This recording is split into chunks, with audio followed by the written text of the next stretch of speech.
What's going on, everybody? So, I just finished watching The Dark Knight not too long ago, and I have to say that this movie was fucking dope. I was thoroughly entertained by this movie, and I can't even explain how it made me feel. I mean, like, fellas, you ever, like, you know when, like, a girl's, like, doming you up, and you're like, oh, yeah, like, this feels good, she's doing her thing and everything like that, and then when you're about to climax, all of a sudden she just swallows your entire load, and you're like, oh, shit! That's kind of how I felt while watching this movie. I mean, it started off, and you're like, okay, this is good, and you're like waiting for like the big climatic sequences to happen, and like when they happen, you're like, oh, this is good, and then by the end of the movie, you're just like, what the fuck? Like, I can't process this right now. Like, it delivered, man. It was really, really good. Now, is it the best of the trilogy? I don't really know. I mean, The Dark Knight had a lot of great elements to it. I mean, for one, it had the Joker. It had a lot of great action sequences, a lot of great chase scenes. There was the introduction of the Bat Pod, which was dope. But with The Dark Knight Rises now, like, I feel as though it delivered on a different aspect in terms of like storytelling. Like the storyline was really well done, and I think it summed up the entire trilogy and events that happened from The Dark Knight really well. The Bat Pod, like it was doing some crazy shit that I had never seen before, so I was really impressed by the Bat Pod. And then the Bat Plane, or the Bat Jet, or well, they call it the Bat in the movie, was fucking sick. Like, like they kind of ruined it by showing some of the stuff in the cool part in the commercials. But aside from that, I mean, the Bat Pod was pretty good, and they utilize it quite a lot in the film, a good amount. In terms of the characters, you have obviously Batman, Bruce Wayne. Unfortunately, and this is a small little nitpick that I had with the movie, Batman isn't in it a whole lot. Not as much as you'd think. I mean, the main focus was more so on Bruce Wayne, and of course Bane, the introduction of Bane. But it focused more on Bruce Wayne and like just him as a character, and how he was dealing with all his turmoil. And like you see him, like he's like weak, and he's like like his body's wearing down because of like, I guess, all of his ventures out as Batman or whatever like that. And you see him just like becoming more bitter, and just like it's as if he's now gone from being this like heroic like mantle of like truth and justice to becoming just this suicidal character who doesn't fear death at all, kind of thing. You know what I mean? Because of that, because of how Bruce Wayne became over the course of 8 years, you actually emote with him more so in this movie than in the previous two, because obviously in The Dark Knight the main focus is more so on the Joker, right? Because Joker's a big iconic villain or whatever, so a lot of people paid more attention to him. In Batman Begins, like you kind of feel it a little bit, because he does experience the tragedy in that, and he goes away and he goes and gets training, and like you do feel a sense of emotion in that as well. But they really, really, really take it all the way, the full 100 with The Dark Knight Rises, because you actually start to feel sorry for him, because he loses out on everything, like everything. You definitely do emote with Bruce Wayne a lot more in this one. Catwoman, Anna Hathaway, she actually did a surprisingly really good job. Like I had I had low expectations about her. Same with how I did with Heath Ledger and the Joker. I didn't really think he was going to be able to pull it off, and then he actually surpassed my expectations. Well, not surpassed, because I had low expectations, but I mean, he definitely shattered my expectations by putting on a great performance. She definitely delivered as Catwoman, and I did like this new realistic type of Catwoman, because she wasn't like with Michelle Pfeiffer's rendition of how she portrayed Catwoman. She was more like cat-like, you know what I mean? Like she actually believed that she was like a fucking feline and everything, whereas with Anna Hathaway's version, it was more so she's a cat burglar. Like there's not really much of a connection with her and cats other than the fact that, you know, the term cat burglar, right? In fact, she's not even referred to as Catwoman in the movie at all. She did have some corny lines here and there, but it kind of worked in terms of the tone, surprisingly. Bane is a fucking beast. Like, need I say more? Like, this guy was fucking unloading on Batman to the point where you're just like, like you actually feel the hits. Not to mention, he was just fucking ruthless and like very, very intimidating. A lot of people were comparing him to the Joker, but I don't really understand why you would, because it's two different villains. So yeah, one is like a psychotic menace, and the other one is just an intimidating brute force. You know what I mean? And you really do get a sense of intimidation when this guy is present in the room. In a room, you know, well, not personally, but like in the movie, like you can just sense it. Like this guy, like even in his eyes, like, you know what I mean? Like you can see it. Like this guy is not to be fucked with. And he definitely proved that in this movie. The fight scenes between him and Batman were fucking sick. Like, I think Nolan, the good thing about Nolan is he always learns from his mistakes. And like, I remember in Batman Begins, the fight scenes were shit. And then in Dark Knight, he improved them. And then in Dark Knight Rises, like, everything is clear. You know, you can see all the hits. And there's one point, like the second confrontation between Batman and Bane, that fight scene was phenomenal. It's nothing epic, like, in terms of, like, doing backflips over somebody and, like, doing, like, flying kicks or anything, but it was just straight fucking brawling. Like, these guys were, like, seriously going in at each other, which is fucking dope. Like, it's very simplistic choreography, but I really, really enjoyed that. And then, of course, there was Alfred and Lucius Fox. You know, they all played their characters really well. Alfred wasn't in it a whole lot, and there's a big reason for that. And don't worry, that's not really a spoiler, like, you know.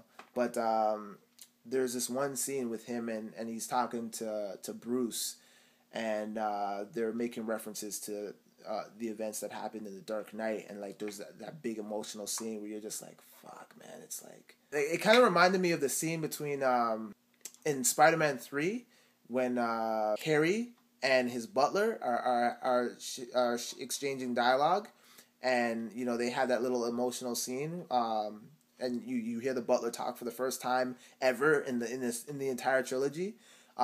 This one was a lot better. Like it was more well done than in Spider-Man 3 for sure. But it was a very like rich and heartfelt moment between Bruce and Alfred.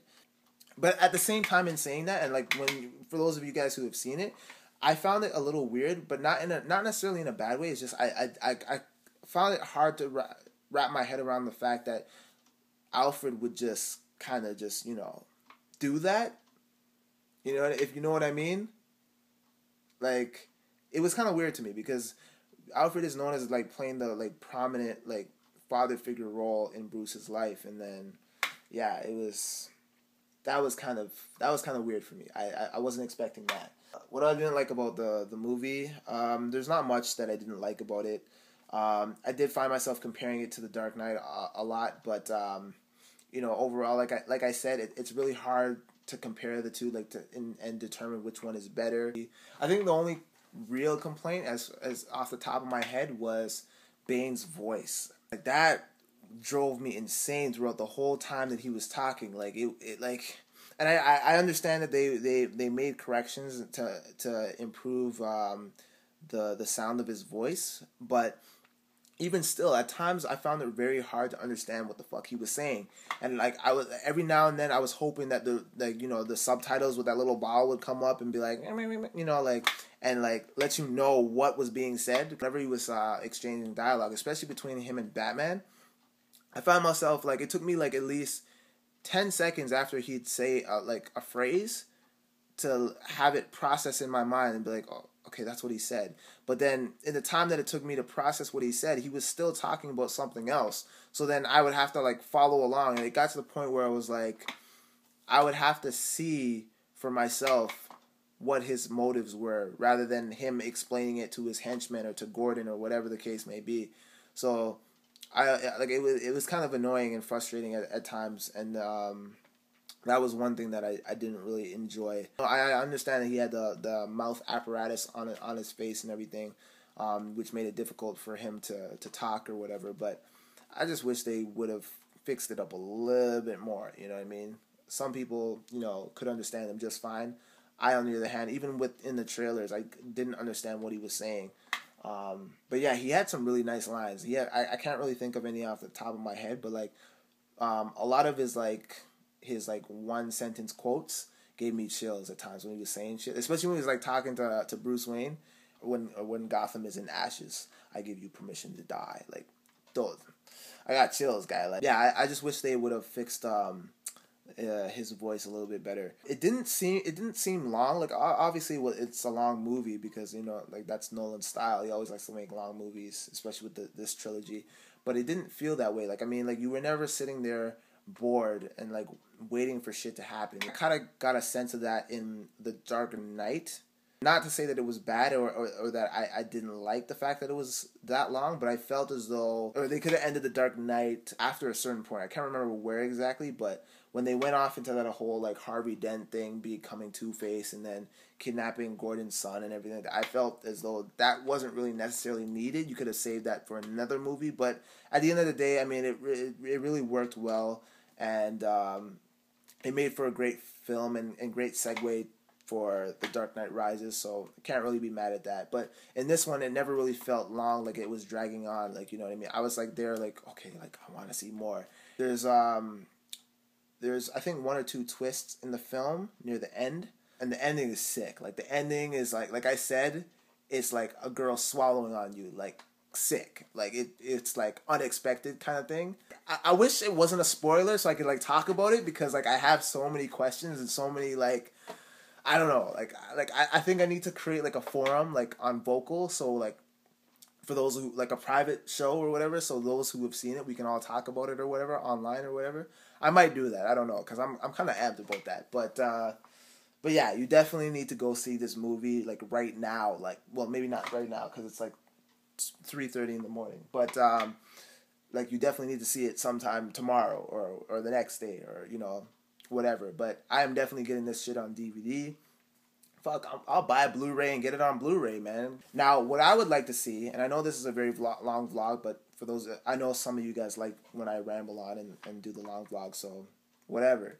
But I know Nolan mentioned that he does not want to do another Batman movie. You never know. We'll see, because he wasn't even planning on doing a third one, so he says. You know how they're like, people are like getting really into the whole rebooting things. Like, I mean, look at the Amazing Spider-Man, which I wasn't impressed by. I would rather just Nolan continue and try to develop another story rather than someone try to reboot this, because I don't know how you're gonna top this, because if anyone who reboots it is gonna compare it to Nolan's work. And I mean, with the Spider-Man franchise, you can compare it because Sam Raimi fucked up the third movie. I mean, I enjoyed it for what it was. I'm not gonna sit there and say, oh, it was so bad that I hated it. I didn't necessarily hate Spider-Man 3. There was a lot of corny stuff in it, and like a lot to nitpick. But I mean, it was still an enjoyable movie and everything. But Sam Raimi fucked up that movie to the point where like it was almost okay to make a reboot, right? But with this, Nolan nailed it, man. So it's like, to make a reboot is gonna like you're asking to get castrated, man. Like seriously, I don't know how you follow that. Like, my personal opinion, like what I would want to see as a fan, I would want to see a Batman Beyond movie. You know what I mean? Or even like a Nightwing. I would even accept a Nightwing movie, but more so a Batman Beyond movie. But have Michael Keaton play Bruce Wayne. The original Batman from 1989 played Bruce Wayne. I don't know who would play Batman, aka Terry McGinnis, Batman of the future, of course. But I think that would be dope, and it would pay a nice homage to the original Batman movie. I don't know if it would do all that well, because not a lot of people were all too familiar with Batman Beyond. It took even me a while to like wrap my head around Batman of the future, and like having Bruce Wayne give up his mantle to like some teenage punk kind of thing. Like, I didn't start watching Batman Beyond until after they had, you know, canceled the animated series. But after that, I really enjoyed it. So I would love to see a movie like that. So, you know, anyone who's watching this video who has the resources to make a movie like that, please do, and I will support that shit for sure. Enough about that. Dark Knight Rises. Avengers? What? Are you kidding me? Like, I'm sorry. Avengers, you might have the one up on in terms of action sequences, but in terms of overall storyline and just, you know, overall being a great movie, yo, Dark Knight's got you beat, son. So, Marvel fans, I'm sorry, man, but you can suck on these Dark Knight penises right now because, yo, you lost, son. You lost. I'm sorry. You might have had the Hulk, but, yo, we had Bane, guy. Fucking beast. So, yeah.